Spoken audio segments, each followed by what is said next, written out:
नमस्कार सर्व विक्रेते बंधू आणि शेतकरी बंधूंनो, आज आलोय आपण दुधडे या गावामध्ये, तालुका संभाजीनगर, जिल्हा संभाजीनगर, करमाड मार्केट जवळील एक चांगलं प्रसिद्ध गाव आहे। या ठिकाणी आपण बंपर जे कावेरीचं नवीन वाहन आपण कपाशीचं दिलेलं आहे, त्या वाहनाचा पीक पाहणी कार्यक्रम आपण या ठिकाणी आयोजित केला होता। आणि या कार्यक्रमासाठी जय गजानन कृषी सेवा केंद्राचे संचालक मालक बाळू सेठ या ठिकाणी आहे, कावेरीचे डिस्ट्रीब्युटर आहे आणि सर्व जिल्ह्यामध्ये आपण त्यांच्या मार्फत आपल्या कंपनीचा सर्व विक्रेते बंधूंना पुरवठा करत असतो।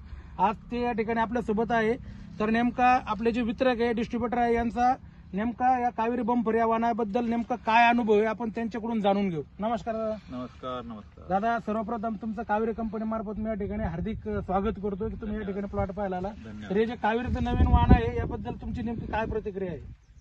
नेमकी प्रतिक्रिया अशी आहे की या पवनने सांगितलं त्याप्रमाणे मी सांगल की खालपासून वरपर्यंत सगळ्या कार्य एक सारखा आहे आणि 5 पाकळीच्या कार्य आहे आणि शेंड्याला इतका माल लागला, दुसऱ्या वाहनामध्ये इतका माल लागला दिसत नाही।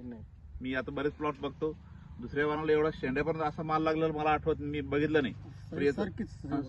हा, शेवटपर्यंत एकदम सर्व गुण संपन्न वाहन असं वाटतंय मला।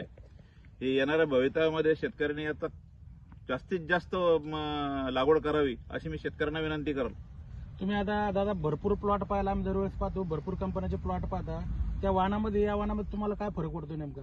हाच फरक आहे, मुळात फरक हाच आहे। खालपासून वरपर्यंत सगळी कैरी सारखी, जांबासारखी कैरी, मोठी कैरी, एकदम 5 पाकळीची कैरी असल्यामुळे वजनदार वाटते। मी आता वेचून बघितलं, एकदम वजनदार वाटतंय मला। वेचायला सोपा आहे, वजनदार आहे, सगळ्या गोष्टीमध्ये सर्वगुण संपन्न वाहन असं वाटतंय। आणि यांनी सांगितल्याप्रमाणे यांनी केवळ 4 फवारणी केल्या, पावसामुळे जास्त फवारणी करता नाही आले त्यांना। 4 फवारणीमध्ये पण सुद्धा इतकं चांगलं वाहन, इतकं चांगलं आणलं त्यांनी, खूपच छान वाटतंय। या ठिकाणी पाहू शकतो आपण 4 फवारण्यामध्ये ना चांगले रिझल्ट या ठिकाणी वाहनाचे रस शोषक किडीला जे सहनशीलता पाहिजेत वाहनामध्ये ते या ठिकाणी दिसते, हिरवा अजून दिसतंय।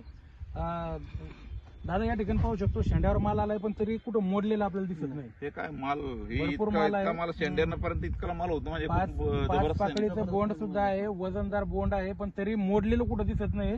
आपण या ठिकाणी पाहू शकतो झाड वाकलंय पण मोडलं नाही। ही जी सायकल आहे, ही सायकल फक्त अर्ध्यापासून खाली जाते। ही बघा तुम्ही, ही जे आता 3 ते 4 याला हे कधी पाऊस नसता, ही सायकल अजून पुढे असते। पावसामुळे आपण नुकसान झालेलं आहे। म्हणजे हे जे ना, हे बाकीचे व्हरायटी फक्त खालीच राहतं, वर सायकल नाही राहत, एक अर्ध बोंड राहतं। या ठिकाणी आपण पाहू शकतो वजनदार बऱ्याच व्हरायटीमध्ये काय असतं की मोठं बोंड जर असलं जवळजवळ बोंड लागत नाही, म्हणजे मोठं बोंड असून जवळजवळ सुद्धा बोंड लागलेले आपल्याला या ठिकाणी दिसत आहे। तर धन्यवाद सर्व विक्रेते बंधूंना।